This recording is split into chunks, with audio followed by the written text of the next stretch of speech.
Assalamualaikum warahmatullahi wabarakatuh. Bismillahirrahmanirrahim.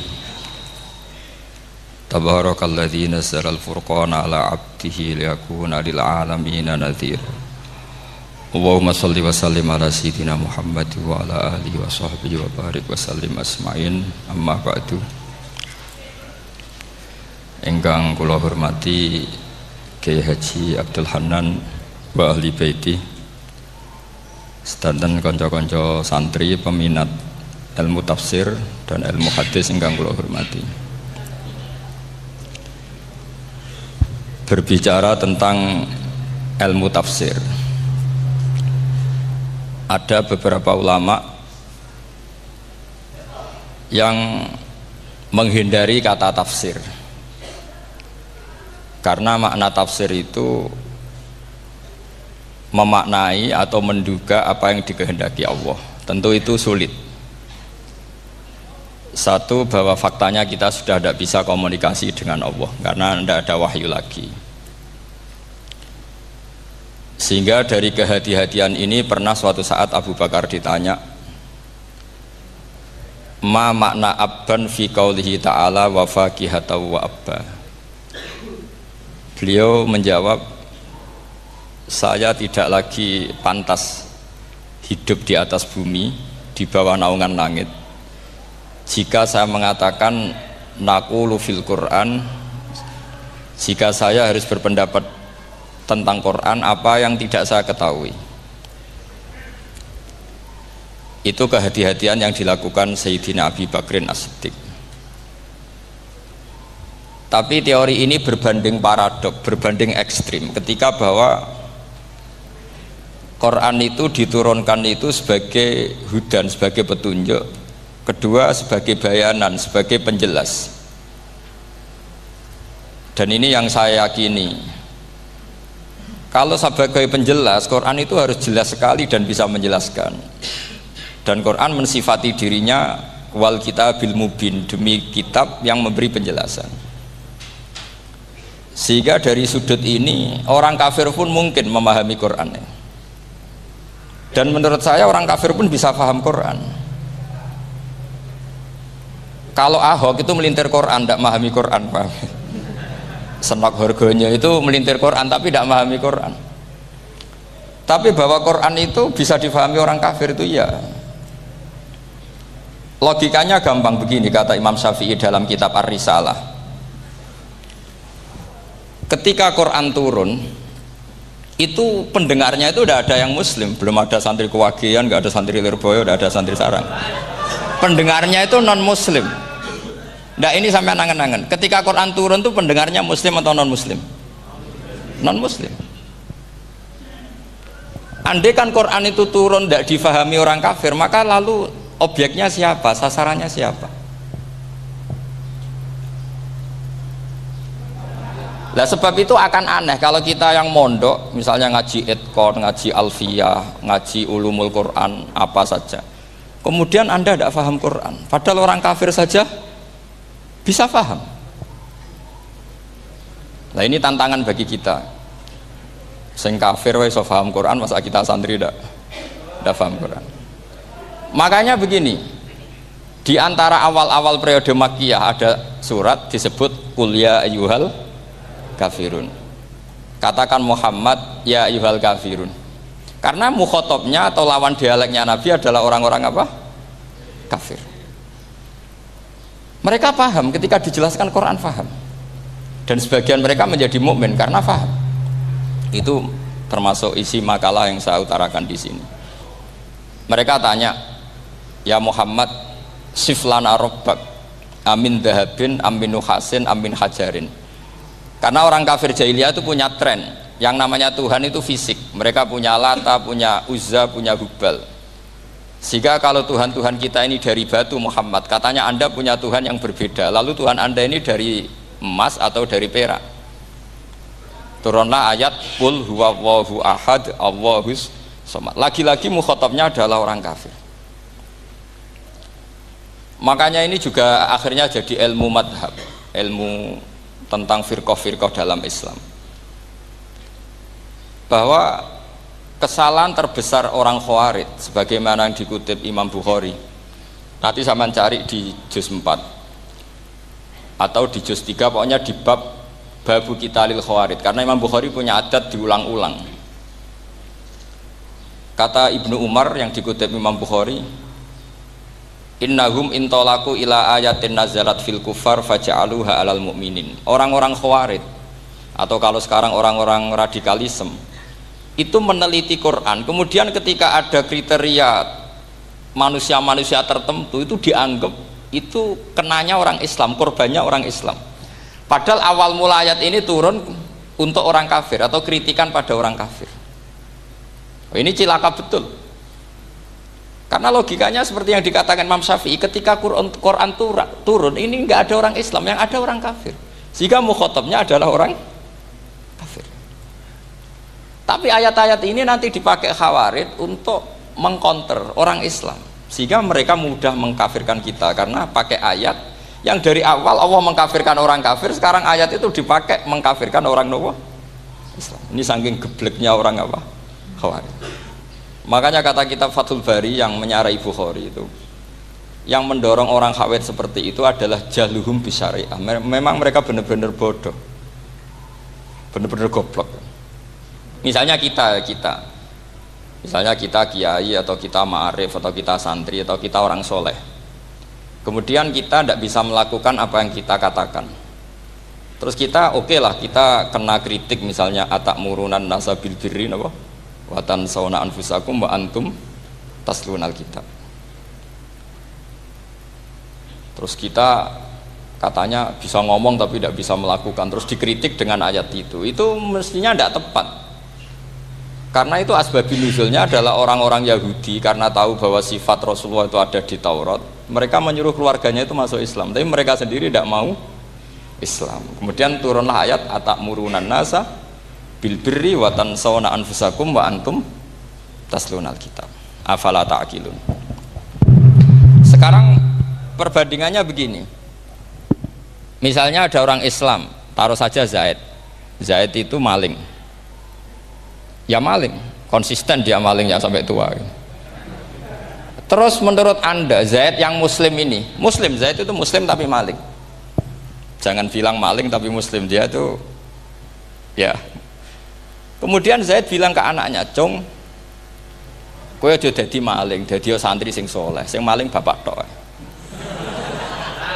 Ndak, ini menurut analisis usul fikih, ngomongnya Zaid itu benar apa salah? Benar kan? Nasihatnya ya benar, ngomongnya juga benar. Kamu tidak bisa ngeritik Zaid, kamu bisa ngomong tapi tidak bisa melakukan, tidak bisa. Fa innal amra bil ma'ruf wajib, wal qawla bil ma'ruf ya wajib, wal qawla bil haqqi ya wajib. Jadi itu hal yang berbeda. Misalnya fa innal amra bil ma'rufi wajibun, memerintahkan barang baik itu baik.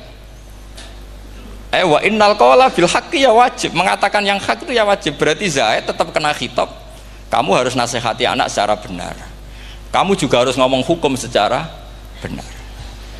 Lalu ketika Zaid ngomong hukum secara benar, cung ojo maling, maling itu dosa, cung ojo nerusno profesi ini bapak maling, maling itu tidak benar. Dia berarti sudah melakukan dua kebenaran, yaitu ngomongnya benar, nasihatnya benar. Dia salah, perilakunya tetap maling. Tapi jangan karena dia maling lalu omongannya enggak salah juga, berarti salahnya malah tiga. Makanya ini pentingnya ngaji sama ulama, sama ahli usul fikih. Jadi tidak bisa dicampur adukkan. Zaid gagal dalam perilaku, tapi jangan gagal lagi di nasihat. Nanti kalau dia tidak nasihati, maka anaknya terus maling, alasannya niru bapaknya. Karena bapaknya kalau mau nasihati nanti disemprit sama santri-santri, "Pak, sampean ra oleh nasihati anake ra sama maling, sampean dhewe maling." Oh, tidak bisa cara usul fikih. Itu malah yudraku kulluh la yudraku napa? Kulluh, atau bahasa populernya al-maisur la yasqutu bil ma'sur. Misalnya kita sebagai kiai hanya bisa takrib, hanya bisa jurumiyah. Apa muda Fathul Mu'in cek abote. Bulet, maknane bulet. Kamu tidak boleh ngomong gini, "Cung, kowe sebagai muridku kudu nurut aku. Nak gurumu goblok tok takrib, kowe tok takrib wae. Gak oleh ngelangkai guru, gak sopan," gitu misalnya. Nggak boleh gitu. Tetap kita ngomong, "Cung, kowe aja koyo aku. Kowe kudu alim Fathul Mu'in, alim Fathul Wahhab." Sama ndak bisa protes. Pak guru sendiri ndak bisa. Kebenaran tetap sebagai kebenaran meskipun kita ndak kuat melakukan atau ndak bisa melakukan. Lagi-lagi ayat itu sebenarnya ada untuk kita, untuk orang Yahudi, ta'murunan nasa bil birri wa tansawna anfusakum wa antum taslunal kitab. Sebab itu istidlal dengan Quran itu memang resikonya tinggi kalau tidak bagi mutabakhir, karena ya itu tadi, ini harus ada pengetahuan yang luas tentang asbabun nuzul, tentang kriteria.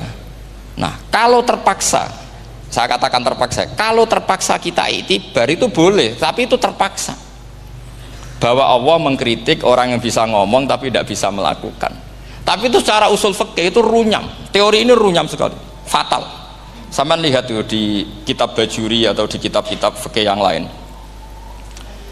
Ketika Shahibil Burdah atau Shahibil Bur'ah itu yang Imam Busiri itu, Muhammad bin Busiri itu.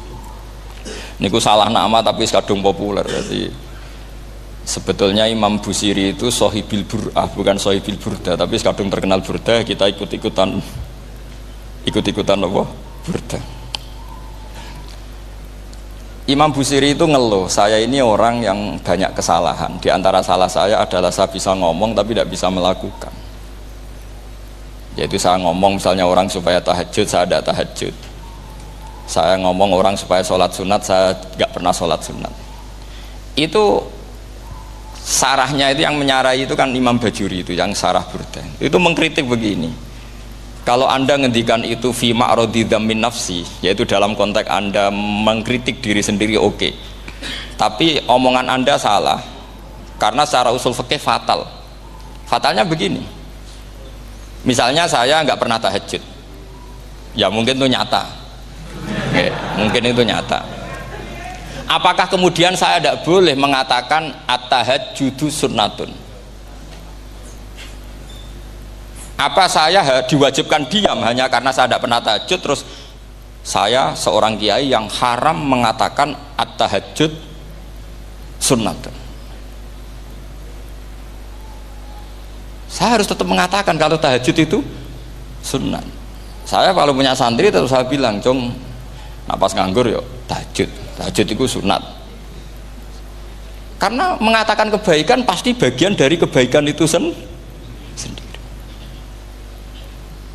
Makanya kata Imam Bajuri, "Fakaifa yakunul amru bil ma'rufi madhmuman." Bagaimana mungkin sesuatu yang jelas baik karena memerintahkan kebaikan madhmuman menjadi sesuatu yang tercela hanya karena yang mengatakan tidak melakukan. Fa innal fi'la ya amrun wal hukmu ya amrun akhar. Itu beda. Jangan karena Anda tidak minum teh karena diabetes, terus Anda kalau ada tamu tidak disuguhi teh. Karena saya sendiri tidak minum teh. Wah ya repot kalau gitu. Nah itu lagi-lagi tadi orang Khawarij salah ketika mengartikan ayat yang harusnya objek kritiknya itu orang kafir, kemudian karena Quran lama sekali dibaca orang Islam sampai orang itu lupa kalau Quran awalnya turun diantaranya adalah membenahi akidahnya orang kafir, sehingga korbannya orang Islam. Itu mirip seperti cerita kita ya, santri-santri itu kalau punya musuh itu baca Hizib Nasor. Dulu pengarang Hizib Nasor itu musuhnya orang fasik, sehingga dihizib. Santri ora duwe musuh wong fasik, duwene kancane dhewe, akhirnya kancane yang kena hizib. Nah ini penting saya aturkan ya, sama seperti itu. Lama sekali Quran itu hanya dibaca orang Islam dan komunitasnya Muslim, sehingga seakan-akan semua kritikan Quran itu pada orang nopo Islam. Padahal jelas Quran ada kul ya ayyuhal kafirun. Jelas mukhatabnya orang kafir. Sadaqata lakum dinukum waliyadin. Nah ini penting kalau aturakan. Makanya kalau melihat itu, Quran jelas bisa difahami orang kafir. Bahkan banyak orang kafir yang menjadi Muslim karena faham maknanya apa? Faham maknanya Quran. Itu jelas sekali. Itu masyhur sekali dialeknya Nabi dengan Walid bin Mughirah, dengan Utbah, dengan banyak sekali termasuk dengan Abu Jahal, dengan Abu Lahab. Bahkan orang-orang kafir Quraisy itu menyewa namanya Musailamah Al-Kadzab. Kalau di sini umumnya baca Musailamah apa Musailimah? trennya di sini. Pakai fathah ya. Itu entah ya, nggak tahu saya yang masalah yang mana itu kan, karena memang kalau dalam ilmu riwayat itu sekali salah baca itu kasus betul, kayak Sa'id bin Musayyab atau Sa'id bin Musayyib itu ketika beliau sugeng itu kalau dipanggil Sa'id bin Musayyab itu marah besar, karena maknanya Sa'id al Musayyab itu yang ditawan, makanya beliau bilang sayyabatni Irak wa anal Musayyib, orang Irak mengatakan saya ini ditawan, sebenarnya saya yang menawan mereka. Tapi al-masyhur itu dibaca Sa'id bin Musayyab, padahal dia tidak mau dipanggil Sa'id bin Musayyab, Sa'id bin Musayyab. Karena nama ini penting. Pentingnya begini, ini kata Rasulullah kalau sedang guyon, kata Nabi, mbok kamu itu sekali-kali mikir, kenapa saya ini diberi nama Allah Muhammad, katanya. Ini hadis sahih di Bukhari, ada di Kitabul Adab, banyak lah tag ini. Kenapa ya Rasulullah? Allah itu senang bingung wong kafir, kata Rasulullah. Karena Abu Jahal kalau manggil saya jadi bingung. Itu kalau orang Arab kan pasti tahu maknanya. Muhammad maknanya orang yang terpuji. Sehingga kalau Abu Lahab ngomong itu jadi paradok. Hei orang yang terpuji, kamu bohong. Kan jadi aneh. Ya Muhammad kadzabta. Hei Muhammad kamu bohong. Kalau diterjemahkan hei orang terpuji, kamu bohong. Itu akhirnya sahabat tertawa-tawa, karena cek pinter deh pangeran milih nama kamu ya Rasulullah, karena ini bingungkan musuh gitu. Makanya kalau kamu udah anak kiai itu anak kamu panggil namakan saja Agus, pasti satu pondok manggil Gus semua. Itu aman itu. Itu mbok yang nggak seneng tetap panggil Gus. Karena kalau untuk Gus putra kiai kan butuh di bapak kiai, kan bapak ayus kadung rakyai itu kan. Itu ada triknya, yaitu anaknya dinamain Agus. Nah, itu Rasulullah itu sudah dipilih sedemikian rupa oleh Allah, perilakunya benar, ahwalnya benar, sak namanya juga benar. Sehingga ketika Abu Jahal, Abu Lahab tahu bahwa nama Muhammad ini problem, karena ini madah itu memuji. Sehingga mereka kalau mencari Muhammad tuh bilang ainal madmum, mana orang yang tercela. Terus orang-orang Quraisy tidak paham, kamu nyari siapa? Akhirnya mereka bilang, ana atlubu Muhammad, dan saya cari Muhammad. Akhirnya bilang Muhammad lagi. Nah, itu. Nah, Quran juga main di ranah nama. Sehingga Abu Jahal itu namanya kan Abul Hakam. Orang Islam dari awal memanggil Abu Jahal. Karena kalau sampai kita manggil Abul Hakam, kita akan mengalami paradok, ya Abul Hakam, hei bapak dari semua kebijakan, kamu begini, kan kacau. Makanya itu dari sini orang nggak boleh salah apa? Salah nama. Ini penting kalau aturakan, karena kadang menganalisis Quran itu satu bilisanin arabi mubin, kata Imam Syafi'i, wa innahu latanzilu rabbil alamin nazala bihir rohul amin ala qalbika litakuna minal mudhirin bilisanin arabi mubin. Di antara, kata Imam Syafi'i ini, di antara aturan pokok memahami Quran adalah dia malian bil arabiyah, dia sangat-sangat menguasai bahasa Arab. Itu masyhur dalam dialek Imam Syafi'i ini. Saman kalau ngaji takrib atau Fathul Mu'in, syarat sahnya tayamum lil musafir itu apa? Tolabul ma', mencari apa? Air. Sampai kalau di takrib dicontohkan, kalau di tempat atas nyari ke bawah, kalau ke bawah nyari ke atas. Imam Syafi'i ditanya, kaifa taqulu bi syartit tolab, bagaimana anda berpendapat bahwa tolabul ma' itu wajib untuk menjadi sahnya tayamum? Terus Imam Syafi'i faqara'a falam tajidu ma'an, kamu pergi kemudian falam tajidu ma'an, kamu tidak menemukan air. Terus Imam Syafi'i mengatakan la yuqalu liman lam yatlub lam yajid wa innama yuqalu lam ya'rif, katanya. Orang yang nggak pernah mencari itu tidak bisa dikatakan lam yajid, tidak menemukan. Kalau belum mencari namanya tidak tahu. Padahal Quran bilang kamu pergi kemudian kamu tidak menemukan air. Tidak menemukan itu berarti harus mencari dulu, baru dikatakan lam yajid, tidak menemukan. Kalau tidak pernah mencari namanya tidak tahu. Hanya gitu tok itu jadi ilmu bahwa tolabul ma' itu wajib, karena Allah mengatakan falam tajidu ma la yuqalu liman lam yatlub lam yajid wa innama yuqalu lam ya'rif. Orang dikatakan tidak menemukan berarti setelah mencari kemudian kesimpulannya tidak menemukan. Kalau belum mencari namanya apa? Tidak tahu. Nah, dari sini Imam Syafi'i istidlal wajib tolabul. Ini namanya malian bil arabiyah. Dia menguasai bahasa Arab. Begitu juga ulama-ulama sufi. Itu ada cerita Aba Yazid Al-Bustami, itu ada muridnya baca ayat wasiqal ladzina taqaw rabbahum ilal jannati zumara. Orang-orang takwa itu digiring menuju surga. Itu dia nangis. Muridnya kaget. Ini guru saya tidak benar, ini ada cerita surga, tapi dia malah nangis karena ayatnya itu digiring. Terus kata Abu Yazid, mereka itu di mana saja? Masa ke surga saja butuh digiring? Ke surga itu kan nikmat, ngapain butuh digiring? Saya tidak mau, kata dia. Abu Yazid itu gak mau digiring ke surga, itu gak mau. Muridnya kan tambah kaget, memangnya mau neraka kan, gitu pikirannya itu.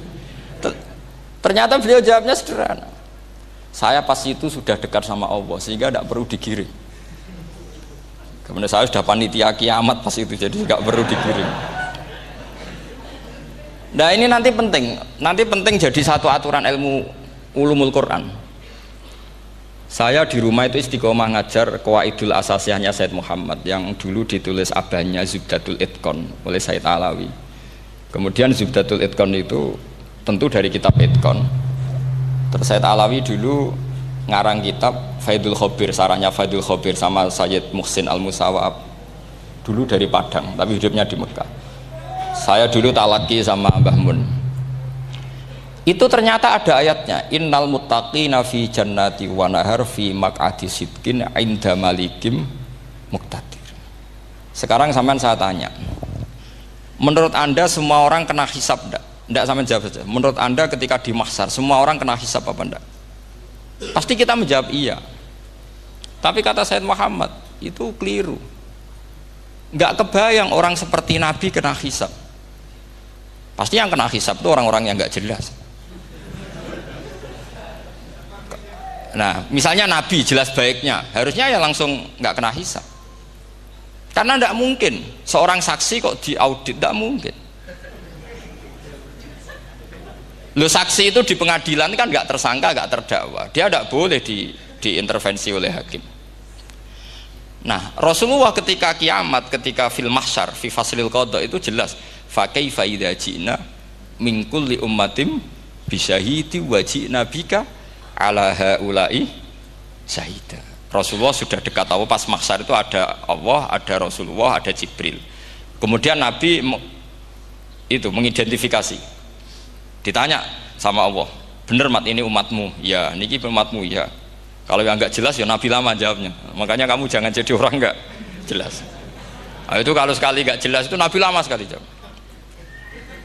Nah, artinya begini, yang kena hisab itu meskipun kata Said Muhammad, meskipun Dhahirul Quran itu menetapkan asbata umumal hisab, tapi zahirnya Quran yang sama juga menafikan hisab.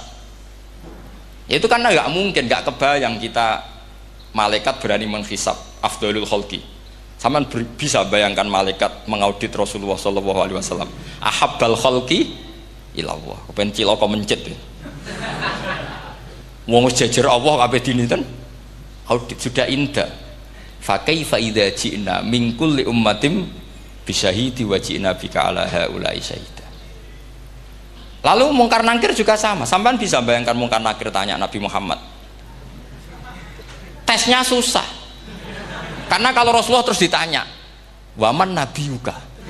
Wah, itu kan bisa kiamat itu.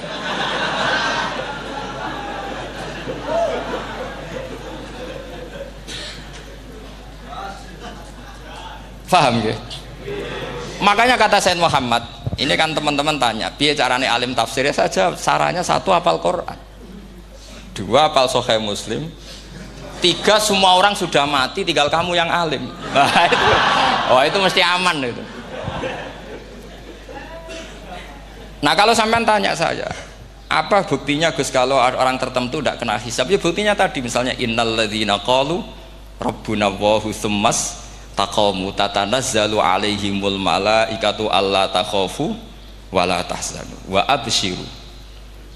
Mungkar nakir adalah malaikat penakut, membawa ketakutan.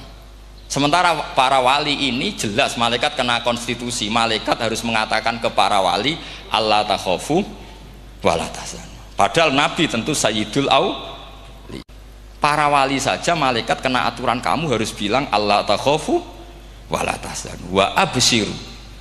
Hei para wali, kamu jangan susah, jangan gentar, kamu harus gembira. Kamu bisa bayangkan misalnya mungkar nakir bawa godok, atau orang kalau dipukul ajul sak walang-walang.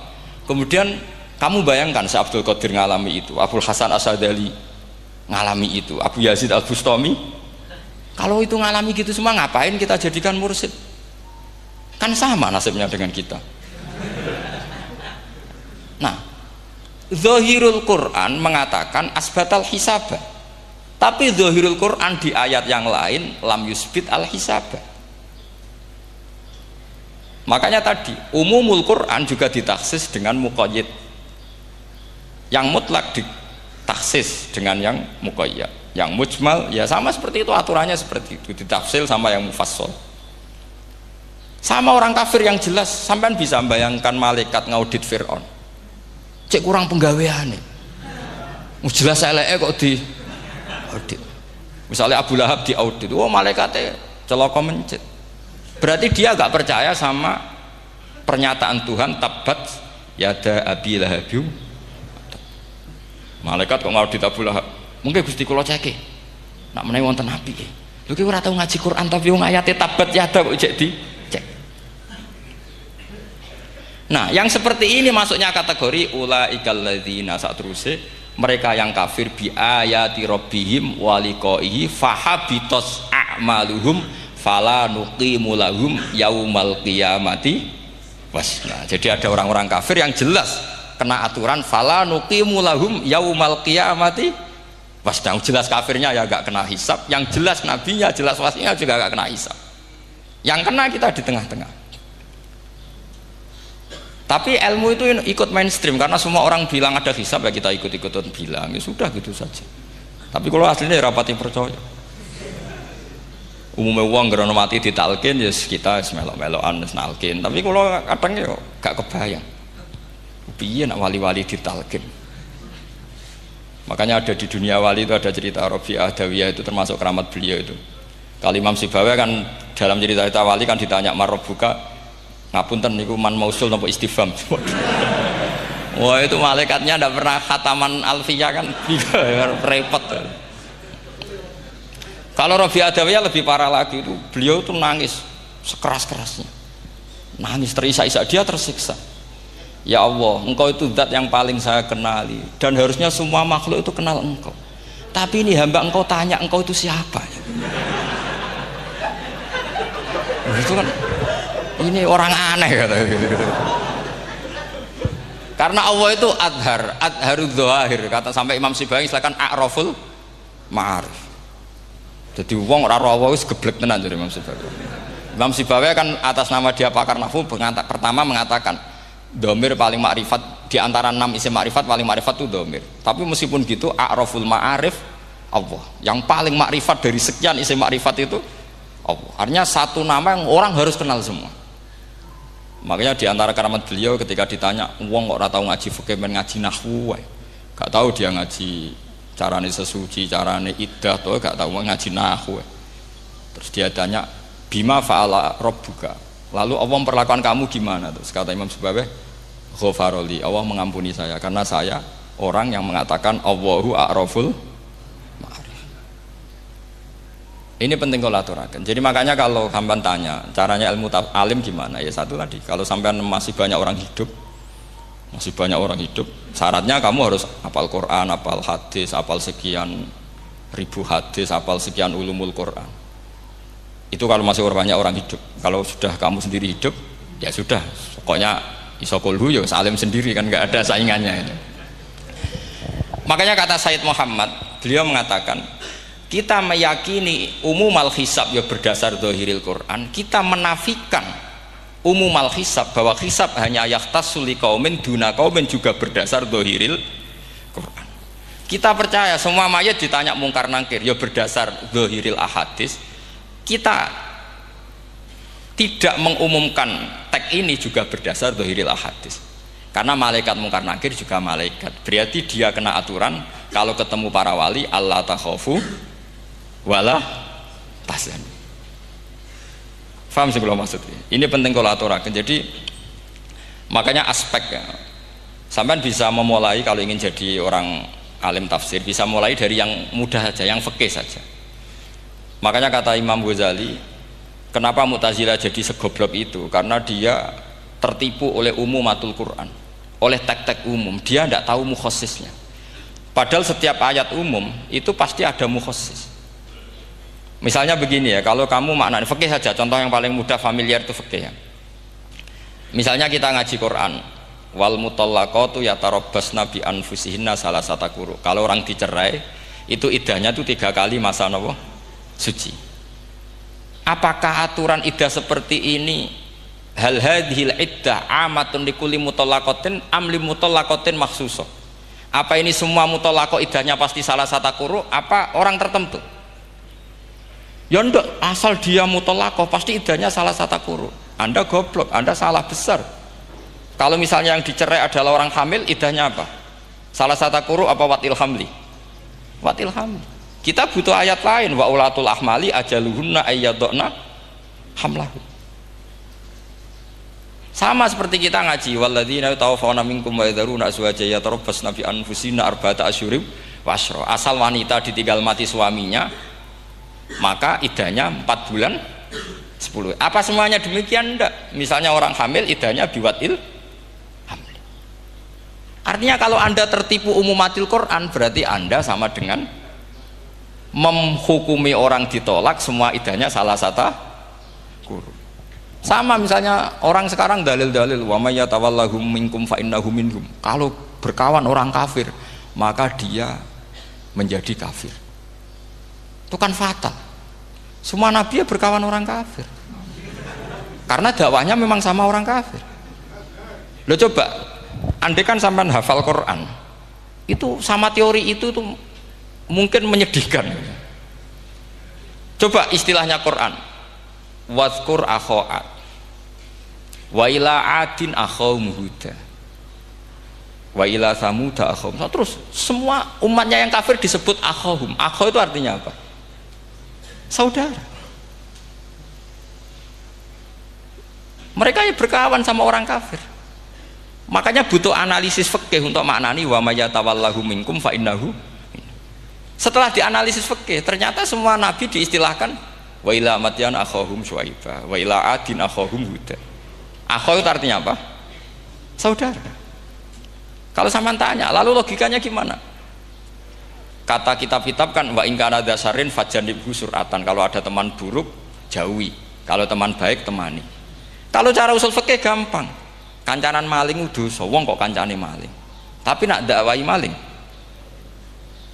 apik kan? Aku orang ngancani kok dakwai dandani, selesai kan? Ngancani maling elek, nak dakwai maling apik. Demenan rondo elek, nak didik apik kan, itu seperti itu.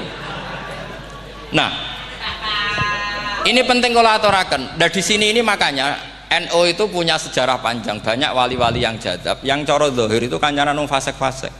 Orang syariat bingung, ini wali kok berteman orang fasik.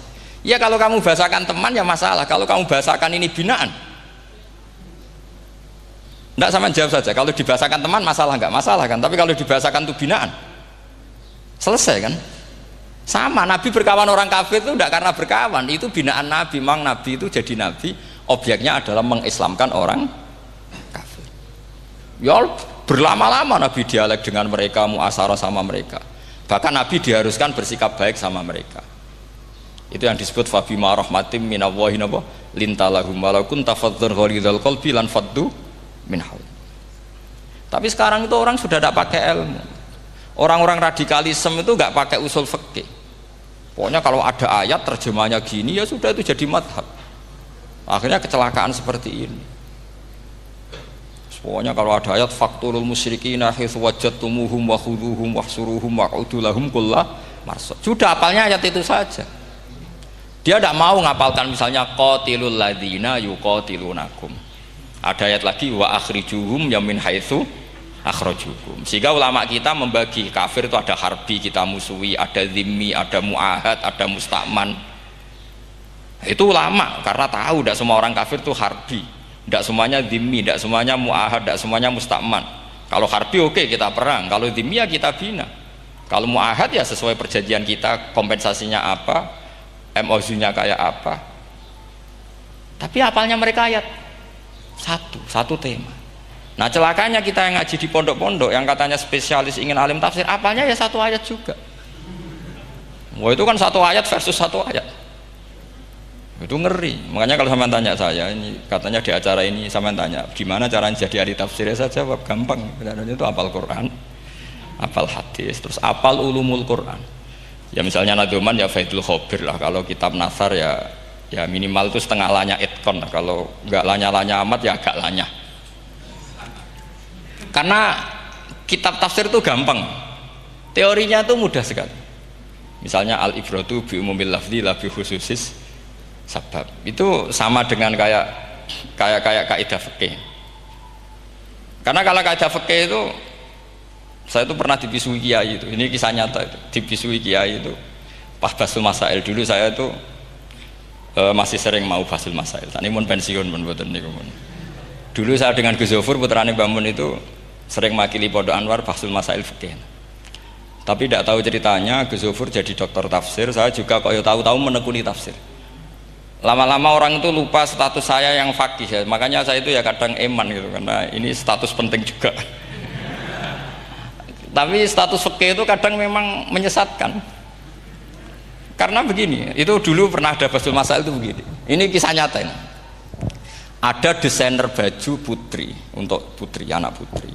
Kemudian desainer itu menciptakan satu celana pendek misalnya, atau celana seperempat. Dengan desain ini pasti kalau dipakai itu auratnya itu kelihatan. Bagaimana hukumnya desainer ini? Apa termasuk mimman sarro'a as-sayyi'ata? Karena terjadi kasfil aurat. Apa enggak? Rata-rata kalau kiai yang khusuk-khusuk, yang sepuh-sepuh, desainer itu dosa. Gara-gara tren pakaian ini wong wedok buka aurat. Tapi kiai-kiai alim yang muda-muda, entah saking belingnya, entah saking pinternya, tidak tahu. Bilang begini, Pak Yai, yang didesain apa? Ya celana itu. Lalu celana itu fungsinya nutupi apa buka aurat? Ya nutupi. Lu kan lumayan urun nutupi. Kalau haram ya dicopot, lu kan malah parah itu. Bingung kayak gini. Sampai bilang gini, wah semanis. Itu kan makanya ini guyon ilmiah. Repotnya ngadepi orang alim muda itu kan mbok gedhingi ku ilmiah, mbok senengi fasih.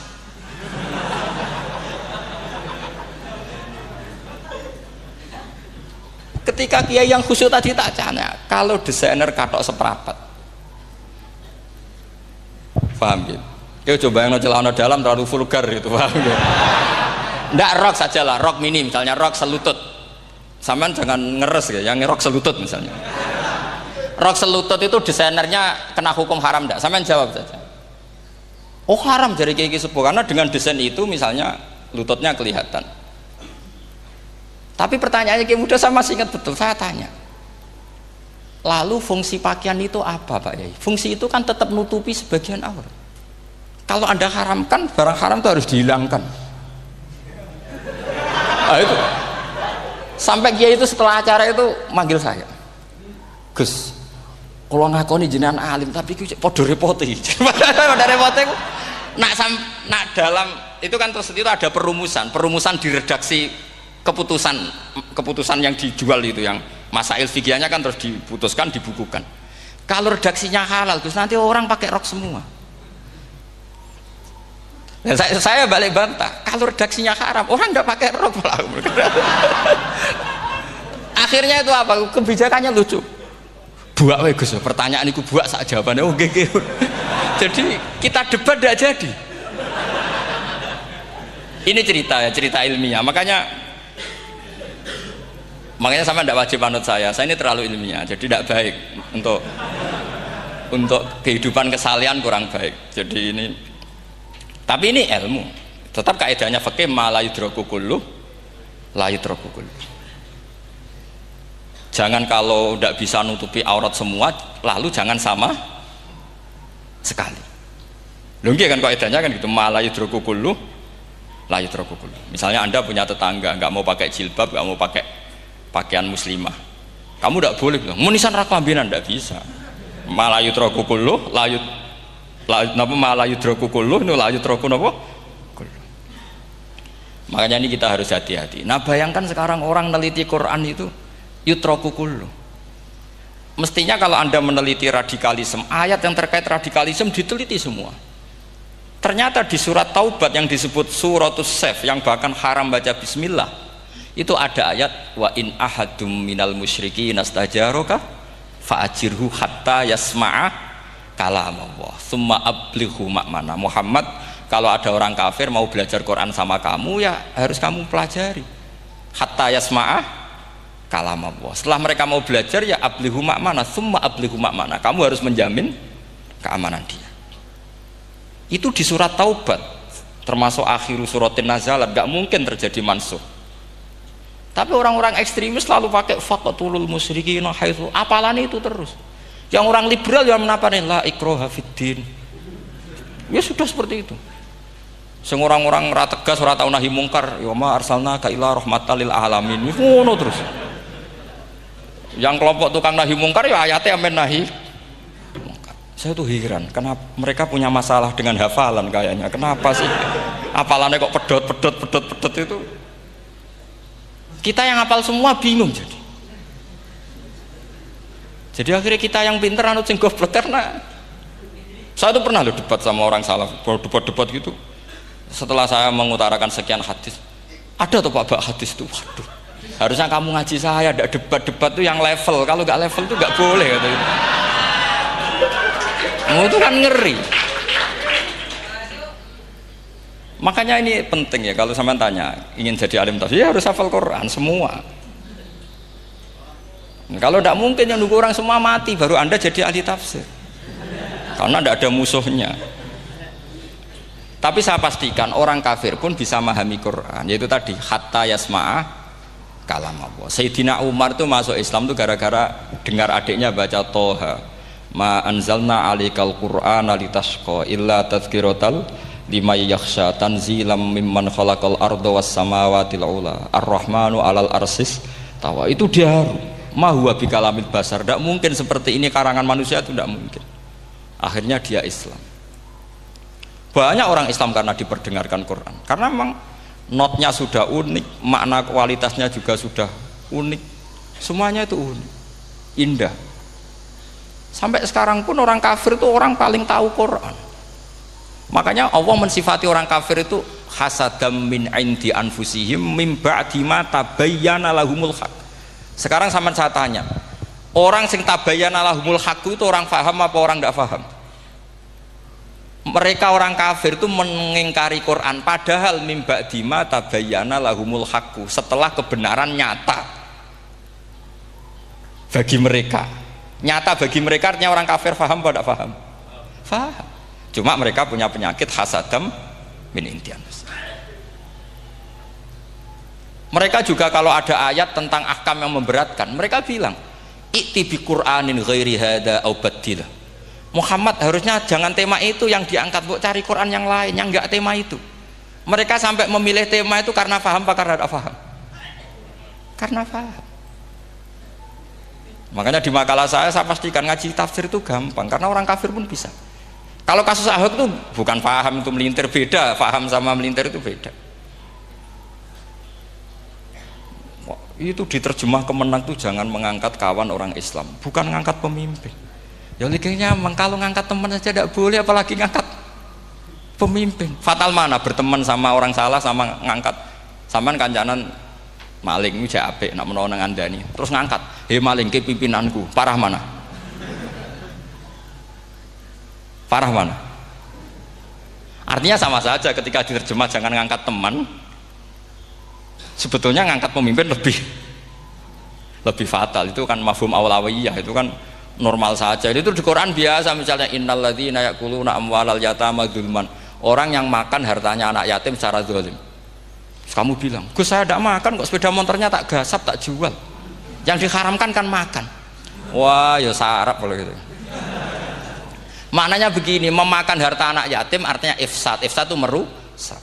Nak ngono ikhraq, membakar atau mencuri sama dengan makan. Bal asad, malah kan lebih apa? Lebih apa?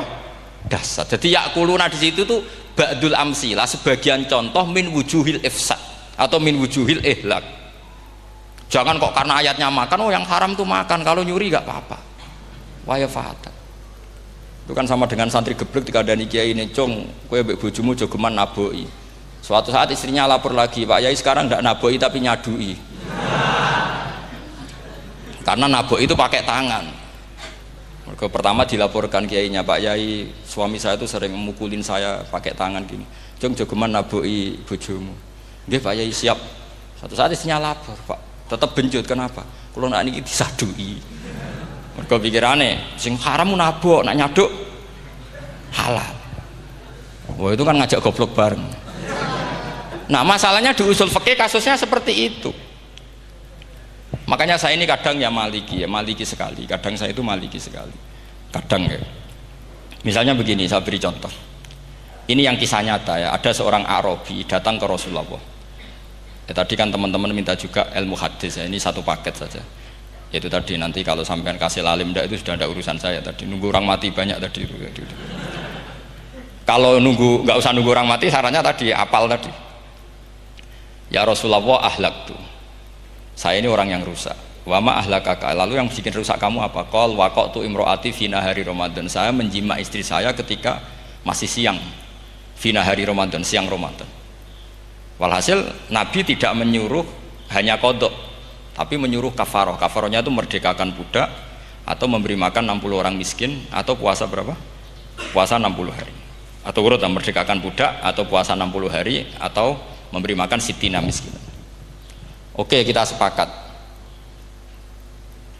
Sepakat ya, hadis itu sahih dan diulang-ulang oleh Ashabus Sunan. Oke, riwayatnya enggak masalah. Sekarang kita analisis maknanya. Sekarang sampean saya tanya. Kalau Anda misalnya sekarang jam berapa ini? Misalnya sekarang jam 9 kurang seperempat Ramadan, terus Anda rokok atau Anda ngopi, kepengen ngopi terus ngopi tanpa udhrin syar'iyin. Anda hanya wajib qadha apa bayar kafarah? Ndak sampean jawab. Rata-rata kiai kita, oh mau wajib qadha Gus karena gak jima. Sing seru kafarah itu nak jima. Kan ngombe kopi be jima beda. Pertanyaannya tuh lucu, ini naif secara fikih masalah. Masalahnya begini. Jima bojo itu tidak zina. Jima bojo itu zina apa enggak? Enggak. Berarti dengan makan bedanya apa? Sama kan? Sama-sama amrun mubah. Sesuatu yang boleh. Kenapa hukumannya berat? Makanya kata Imam Malik, enggak itu nilainya. Nilainya adalah hadku hurmati Ramadan bi ghairi udhrin syar'iyyin. Makanya kata Imam Malik, siapapun yang makan fina hari Ramadan, iftar apapun fina hari Ramadan bi ghairi udhrin syar'iyyin, maka hukumnya sama dengan jima fina hari Ramadan. Karena sama-sama ihlak ifsad hurmata Ramadan bi ghairi udhrin syar'iyyin. Loh ndak, ini ilmiah. Kamu ndak harus cocok, tapi otak kamu harus percaya. Loh iya kan beda kan? Saya secara nafsu tidak cocok, cek berarti. Tapi ilmiah saya setuju. Kalau kiai kandani itu kan pasti pakai badul amsilah, kan nggak mungkin semua contoh disebut. Jong penak melaku jogeman delok wedok itu mari setan. Mboten delok Mbah, nyekel lho malah parah tuh. Ndak bisa. Makanya ini masalahnya lafat. Ini kembali ke Imam Syafi'i bilisanin Arabiyyim mubin. Ketika seorang kiai bilang cung jogeman delok cawe itu adalah mengungkapkan al-muharramat, bukan mentaksis yang haram itu hanya melihat. Saya ulang lagi ya, ketika seorang kiai bilang cung jogeman delok wedok sing haram, itu semangatnya adalah melawan keharaman, bukan mentaksis yang haram hanya delok. Itu di Quran normal semua, di semua lugat ya biasa. Itu kan sama seperti misalnya seorang mbah ngasih uang cucunya, cung tak kayak duit 100.000, cung gue tuku es, terus kue mendingan Nak ragu tuku es haram iki kan ngongkone tuku es. Lah kepen putumu mati kan nyeben 1.000 gue tuku es. Ya mulai dulu istilahnya nak mbah ngekeki putu jong 1.000 gue tuku es. Cara wong kuno. Maksudnya gue pokoknya umumnya cah cilik senane es cuma nyebut. Ya sudah seperti itu. Sama seperti Quran menghentikan begini. Ini memang salate yang fikih dulu, yang pokok-pokok. Di antara yang enggak boleh dikawin adalah wa antasma'u bainal ukhtaini illa ma qad salaf. Kamu enggak boleh menikahi Sri dan Zainab, kakak beradik. Sudah sepakat nggih?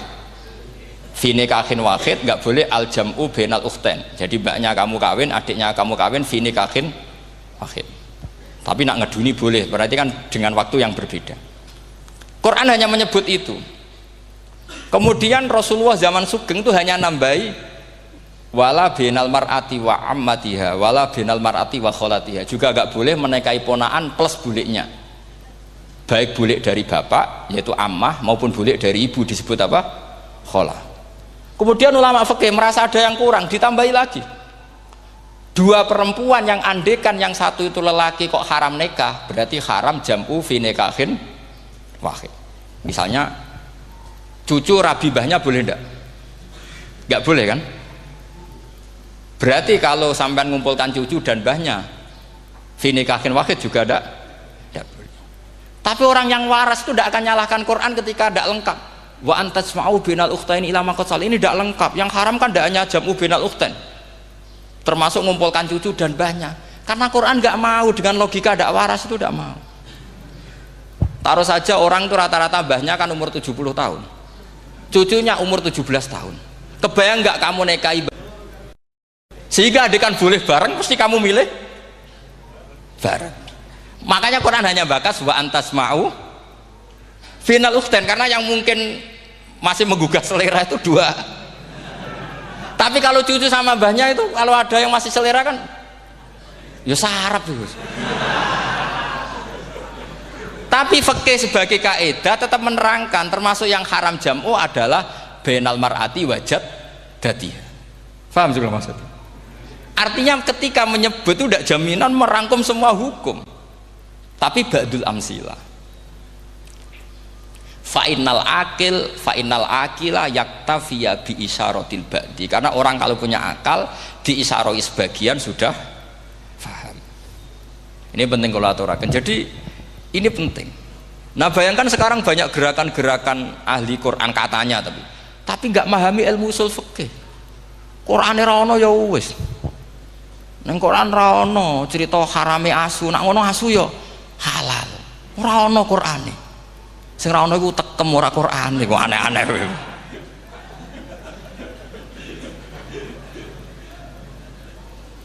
Itu kan sama, terus sampean misalnya tadi jam 09.00 Ramadan tambah udhurin syariyin terus mangan mie rokokan.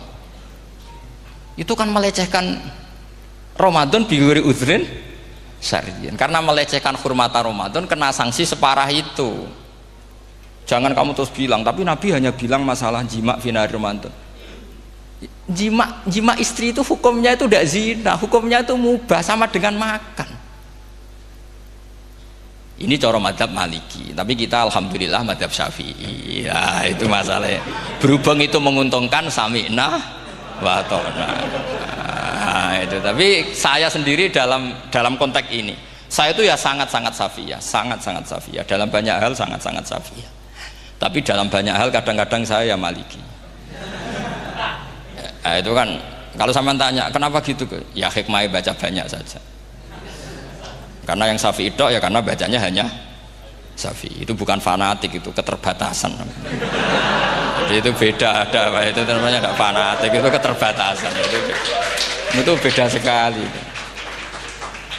Jadi kita harus ngaji yang banyak. Saya itu termasuk utang ya sama Imam Syafi'i itu baca kitab Ar-Risalah. Itu kitab yang kadang satu ulama baca sampai 500 kali. Yaitu Imam Syafi'i itu dalam kitab Risalah itu begini, ini termasuk ulumul Quran yang paling penting. Muqaddimahnya begini. Wan nasu sinfani min awalil amri. Wan nasu sinfani. Ketika Rasulullah datang membawa Quran itu manusia hanya ada 2. al kuffar sing dari jenis ahli kitab dan kuffar dari jenis yang tidak ahli kitab. Bahkan tidak ada orang Islam zaman itu. Pertama Nabi jadi Nabi itu adakah pendengar yang Muslim? Kan tidak ada, semuanya ahli kitab. Makanya susah kalau Quran kamu analisis korbannya orang Islam tuh, kata Ibnu Umar tuh lucu. Dulu tuh mukhotobnya tuh orang kafir, jelas kuliah ayyuhal kafir. Ya ayuhan nasu ubudu rabbakum alladzi khalaqakum. Jelas orang kafir. Karena orang Islam nggak mungkin dikhatabi ubudu rabbakum. Makanya Imam Suyuti kalau nafsir itu ngeper ubudu rabbakum wahiduhu. Tapi kalau mukhatabnya orang Islam dawimu alal ibadah atau dawimu alat tauhid. Karena dia tahu kalau mukhatabnya orang kafir ubudu ya masih wahidu. Kalau sudah Islam kok dikhitabi ubudu mudawamah alal ibadah. Itu saking alimnya Imam Suyuti. Ini saya teruskan. Kalau mukhatabnya itu orang kafir ahli kitab, itu kemungkinannya ya dua cara mereaksi Quran. Yaitu disebut lam yakunil ladzina kafaru min ahlil kitabi wal musyrikina munfakina hatta ta'tiyahumul. Jadi lam yakunil ladzina kafaru, jelas kafaru itu umum. Kemudian ditafsir kafaru itu ada yang min ahlil kitabi, berarti kafaru yang jenis Yahudi Nasrani. Ada kafaru yang min ahlil kitabi wal musyrikin, kafaru yang jenis musyrikin, yaitu kafir Mekah. Karena cara kaidah nahwu al atfu yaqtadi taghayyur, kalau ada ataf pasti konteksnya beda. Jaa Zaidun wa Amrun, berarti Zaid ada Amar, Amar ya tidak Bakar, karena Jaa Zaidun wa Amrun wa Bakrun, pasti orang ini berbeda. Tidak boleh orang yang sama kamu pakai ataf. Ini sudah clear ya ini ya. Kemudian cara pandang mereka ya beda. Ketika Rasulullah mengajak tauhid, itu ahli kitab tidak masalah. Memang harusnya Tuhan itu satu, tidak masalah bagi ahli kitab. Problem bagi ahli kitab adalah Muhammad itu nabi. Itu kita nggak suka. Kalau Tuhan satu oke, tapi kalau Muhammad nabi tidak oke. Kita bisa jadi nabi, kata mereka, karena mereka merasa nasabnya sampai Ibrahim. Sementara zaman itu mereka sanksi Muhammad itu nasabnya konti, gak jelas. Ini penting kalau aturakan. Sehingga dalam konteks ini Allah menjawab ahli kitab dulu. Ini itu disebut Muhammad itu nasabnya jelas. Ini itu fihi ayatum bayinatum maqamu Ibrahim. Ini saya dengarin. Ibrahim itu jelas pernah ke Mekah. Bukti Ibrahim pernah ke Mekah adalah jejak kaki Ibrahim di makam apa? Makam mereka, artinya buatan kuburan, buatan jejak kaki Ibrahim ketika bangun Ka'bah. Fihi ayatum bayinatum maqamu Ibrahim. Pun. Kalau Ibrahim pernah di Mekah, artinya beliau pernah nikah di Mekah. Paling tidak punya dzurriyyah di Mekah. Jadi Ismail dibawa ke Mekah. Jelas ayatnya wa id yarfa'u Ibrahimul qawaida minal baiti wa Ismail. Ini dengarin ya. Sebab itu saking alimnya berjanji itu beliau tahu betul masalah utama Rasulullah Muhammad adalah disangsikan nasabnya. Sebab itu kitab berjanji pertama cerita setelah dia alhamdulillah macam-macam awaluma nabtadi saat terus dia bilang wa ba'du fa'akul huwa Muhammad bin Abdillah bin Abdil Muttalib. Saat terus ya wa ba'du wa Muhammad bin Abdillah bin Abdil Muttalib wasmu syaibatul hamdi humidat khisaluhus saniyah. Saat terus Ibnu Qusayn, saat terus sumiyya bi Qusayn litaqasi fi biladi qudu'atal qasiyah. Karena dia tahu yang masalah bagi Rasulullah itu adalah masalah nasab bagi mereka loh, bagi mereka yang kafir. Terus beliau ngendikan ditutup wa adnanu bila raibin indadawil ulumin nasabiyah ila dhabihi Ismaila nisbatuhu wa mun. Jelas saya Adnan itu pasti puter cucu-cucunya Nabi Ismail. Karena orang Yahudi yang disoal Muhammad itu, kamu itu siapa kok tahu-tahu Nabi? Kamu orang Arab itu tidak pernah ada Nabi. Yang Nabi itu normalnya orang Israel, yaitu turunan Yahudi, karena Yahuda bin Yakub bin Ishak bin Ibrahim. Akhirnya Allah membuktikan fihi ayatum bayinatum maqami. Bukti kalau Ibrahim pernah di Mekah adalah jejak kakinya di Mekah, itu dekat Ka'bah. Ini jawaban Allah yang tentang ahli kitab, karena sudah jelimet. Ada ilmu ansab, ada ilmu nasab, ada polemik kitab samawi. Kalau kafir Mekah ini goblok-goblok. Ketika Rasulullah pakai teori tauhid, orang kafir Mekah itu saking gobloknya bilang gini, Muhammad, kita ini urusannya banyak, utang kita banyak, kasus saya banyak. Kok Tuhannya satu itu tidak cukup? Yaitu mereka mengatakan aja'alal alihata ilahau wahida inna hadza la syai'un ujab. Bagaimana Tuhan hanya satu? Urusan kita banyak, masalah kita banyak, Tuhan nggak boleh satu, harus banyak. Sejumlah urusan kita. Ada Tuhan BPKB, Tuhan macam-macam lah. Ada Tuhan kredit, Tuhan kas macam-macam lah kan. sesuai sebanyak urusan kita. Mereka tanya aja alal alihata ilahu wahida, masa Tuhan satu, inna hadza la syai'un ujab, ini aneh. Tapi Rasulullah dengan sabarnya, kalau yang seperti ini Allah menjelaskannya beda dengan yang pertama, karena tadi orang kafir itu bisa min ahlil kitab, bisa wal musyrikin. Lam yakunil ladzina kafaru min ahlil kitab, ada yang wal musyrikin. Semuanya ini tidak pernah munfakina hatta ta'tiyahumul bayyinah. Mereka tidak pernah tercerabut dari pikiran mereka, dari mainstream mereka, sampai ada bayyinah. Bayyinah itu kejelasan kebenaran atau benar yang begitu jelas. Itu siapa? Rasulun minallah yatslu suhufam mutahhar. Akhirnya Nabi sabar. Saking sabarnya Nabi itu ngomong gini, ya di khalayak umum, mukhatamnya ya kafir semua. Hei saudara-saudara kami suku Quraisy, kita ini sebangsa. Nabi tanya, Muhammad, ajaran kami itu benar karena kamu itu orang yang kita percaya, tapi kali ini anda aneh karena ngajak satu Tuhan. Itu tidak mungkin, urusan kita banyak, satu Tuhan juga mungkin, Tuhan harus banyak. Kita punya 3 aja kurang banyak, kan hanya punya Lata, Uzza, Hubal. Rasulullah dengan sabarnya ngendikan gini, hei kaumku, kalau kamu jadi pembantu, jadi buruh, senang mana punya majikan banyak sama majikan satu. Kalau majikannya banyak, itu perintahnya beda-beda, seleranya beda. Semua harus kamu lakoni, semua harus kamu taklui karena kamu harus nurut. Wah ya repot mat kalau di majikan banyak, oh ngerepoti mesti. Rasulullah tinggal nimpali, Tuhan kamu itu majikan kamu, kalau Tuhannya banyak, perintahnya ya banyak, seleranya beda-beda. Kamu bingung nggak? Wah ya bingung, ya sudahlah mat satu aja. Akhirnya mereka masuk Islam. Nah itu disebut Nabi itu fatona, punya kecerdasan artikulatif. Kalau menjelaskan itu masuk akal. Nah itu disebut dorobawahu matalar rojulan fihi syuraka'u mutasyakisuna wa rojulan salamal lirojul hal yastawiyani masalah alhamdulillah. Nah ini penting. Allah membuat satu perumpamaan bagaimana ada satu pembantu yang punya majikan banyak, yang berbeda-beda seleranya, berbeda-beda perintahnya, dengan kalau hanya satu majikan. Apakah sama? Mereka jawab tidak sama, enak punya satu majikan. Begitulah Tuhan kamu, harusnya satu. Jadi artinya gini, kalau kamu ngaji ulumul Quran, kamu harus tahu ini khitab ke kafir. Kafir yang mana? Ahli kitab atau kafir yang musyrik? Nah sekarang tidak tahu lagi, pokoknya kafir. Makanya kalau orang berdebat mereka itu tidak goblok meneh. Waduh. Makanya sama tidak usah ketularan goblok, sing pun sing wis goblok ora usah ditambahi mun kathah dan ini pun.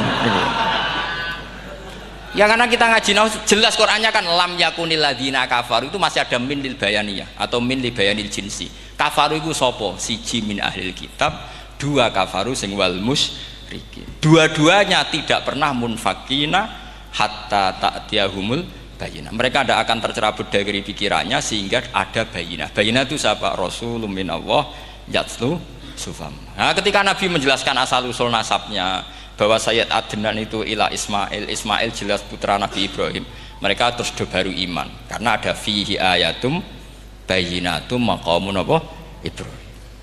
Ya jadi saya kira demikian. Nanti kan akhirnya jam itu teman.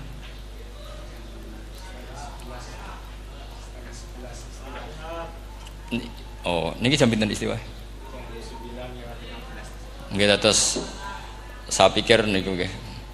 Kalau misalnya tadi ada tanya jawab, ya tanya jawab carane ngalim saja kan. Itu lebih realistis. Karena kalau sampean iskal, misalnya saya iskal dengan ini kan malah membingungkan. Kalau kamu terkenal pinter, iskal kita goblok. Nah wis pinter kok iskal itu. Jadi saya niru ilmunya Abu Nawas. Abu Nawas tidak bisa pidato.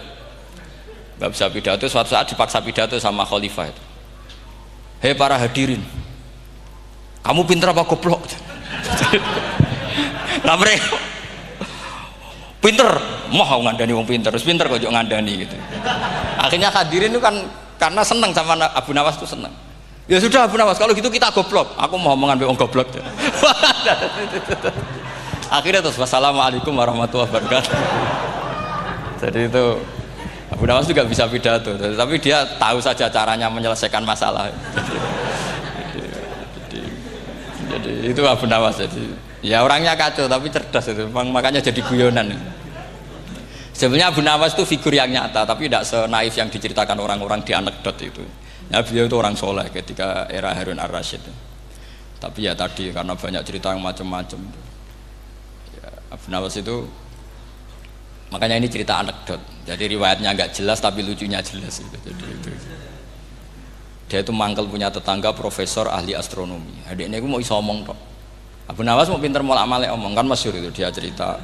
Hari Senin tanggal sekian lihat Abu Nawas di alun-alun mau terbang. Orang lihat semua itu Abu Nawas itu ya sudah di podium ya hanya gitu-gitu. Kok nggak mau terbang-terbang? Ya mau itu ya tidak. Wassalamualaikum warahmatullahi wabarakatuh. Yang bilang Abu Nawas terbang siapa? Abu Nawas mau terbang. Yang namanya mau itu ya tidak.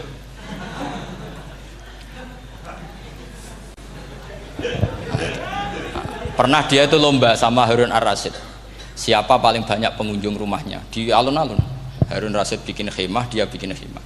Tentu cerita ini bohong, yakini ini bohong. Memangnya bohong tenang. Makanya ini anekdot, hanya guyonan. Harun Rasyid karena dia raja itu ada apel, ada makanan macam-macam. Ya tentu pengunjungnya banyak. Batas akhir itu penilaian jam 12 malam. Abu Nawas tenang, satu pun nggak ada pengunjung, nggak ada makanan, nggak ada apa. Pas jam 12 rumahnya dia, kemahnya dibakar. Orang ke dia semua. Tit menang dia karena jumlahnya. Bahkan Harun Rasyid itu datang ke kemahnya dia karena lombanya kan pengumpulan massa terbanyak tit jam 12. Harun Rasyid pikirannya santri ya sugoi jajan mesti teko pikirannya gitu. Abu Nawas pikirannya beda, jeneng ana kebakaran pasti datang. Wis dihitung biaya khemah sama hadiahnya banyak hadiahnya.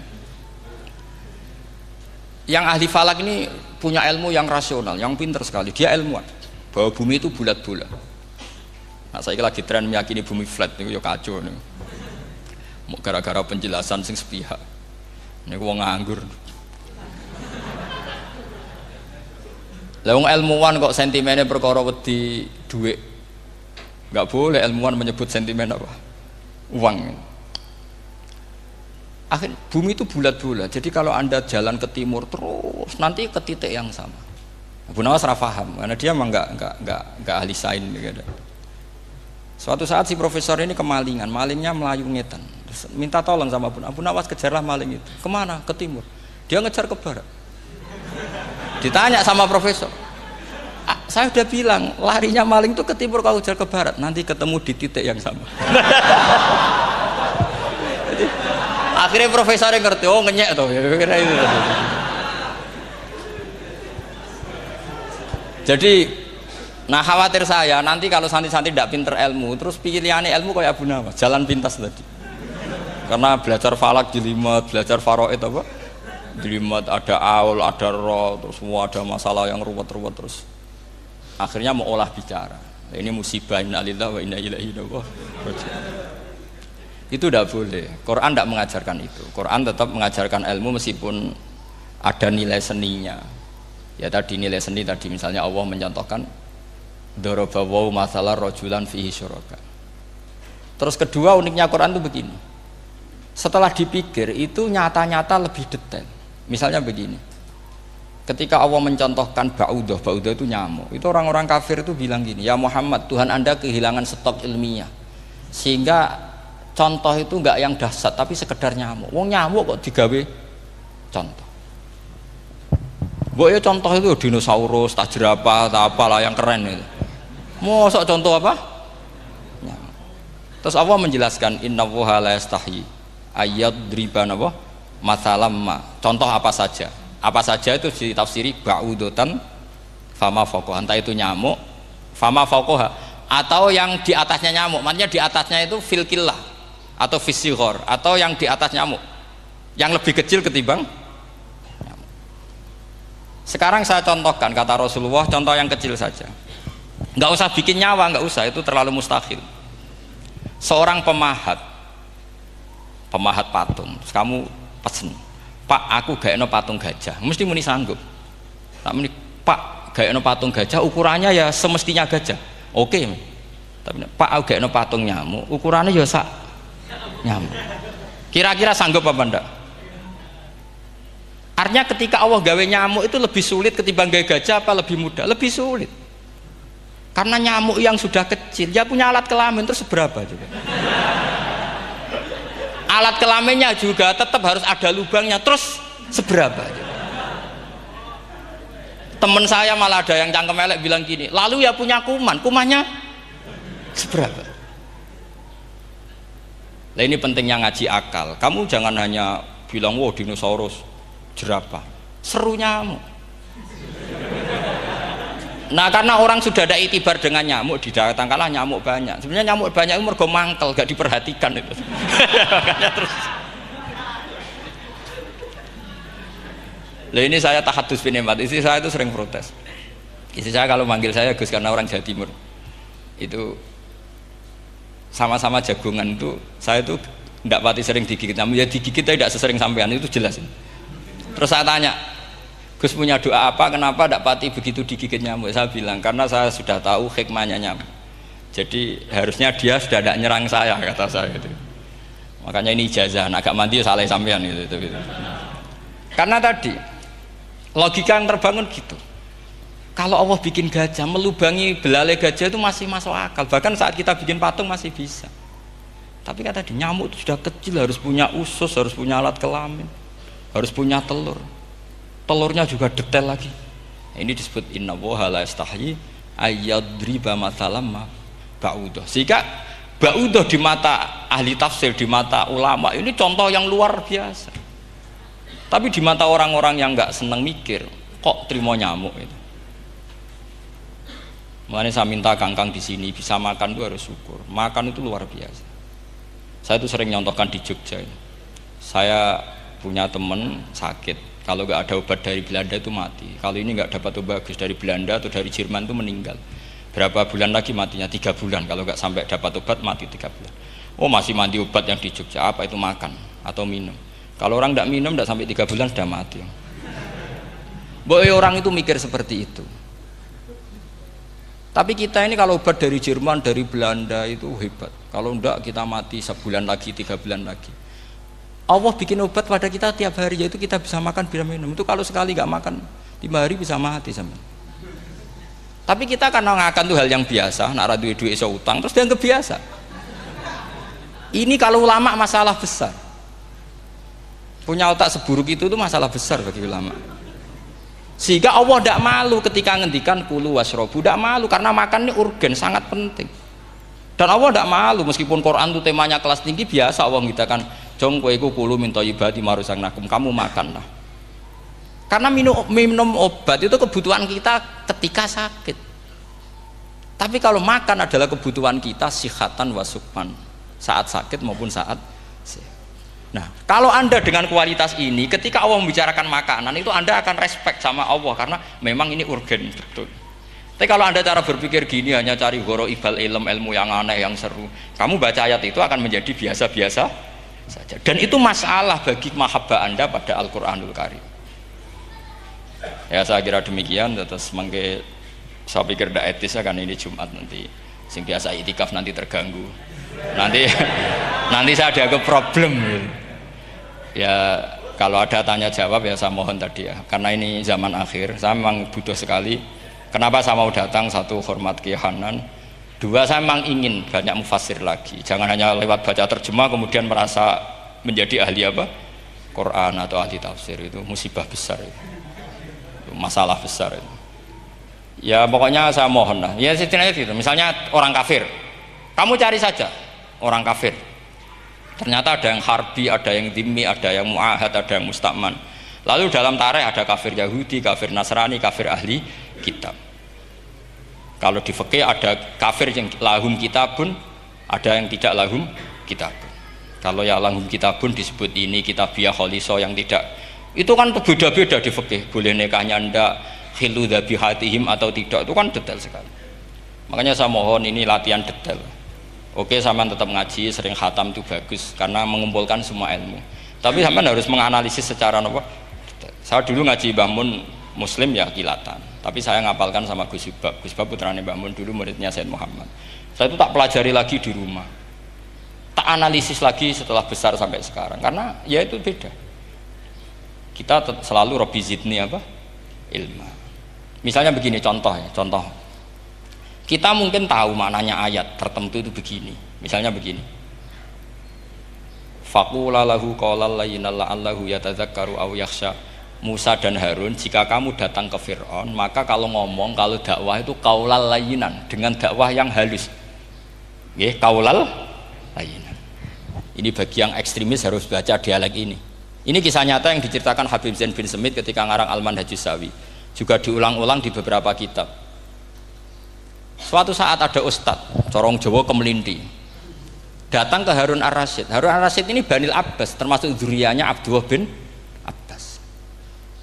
Karena Harun Ar-Rasyid sebagai khalifah tentu salahnya banyak, namanya pejabat pasti salahnya banyak.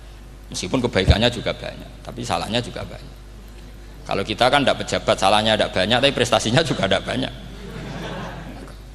Ya kan, misalnya ada tamu Raja Salman, katanya hormat tamu wajib, kamu kan tidak bisa hormat. Karena dia juga tidak mau dihormati kita kan.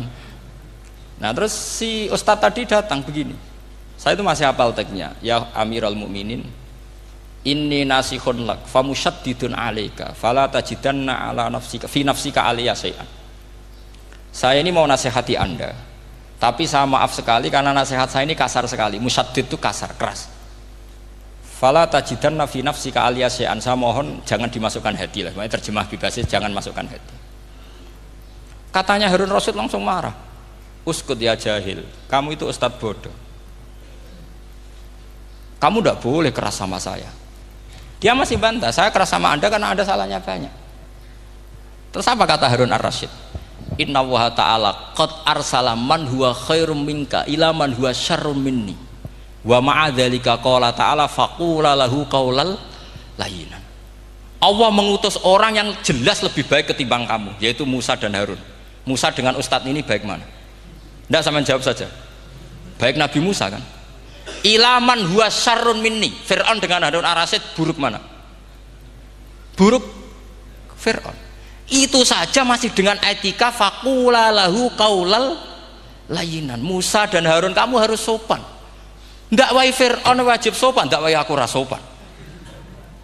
Nah ini sudah iktibar dari terjemah netral atau terjemah yang datar bahwa Allah ngutus Musa dan Harun ke Fir'aun dan Musa dan Harun diharuskan qaulal layyinan. Tapi menjadi energi mafhum yang luar biasa. Nak dakwai Fir'aun wae qaulan layyinan apa maneh dakwai padha-padha mukmin.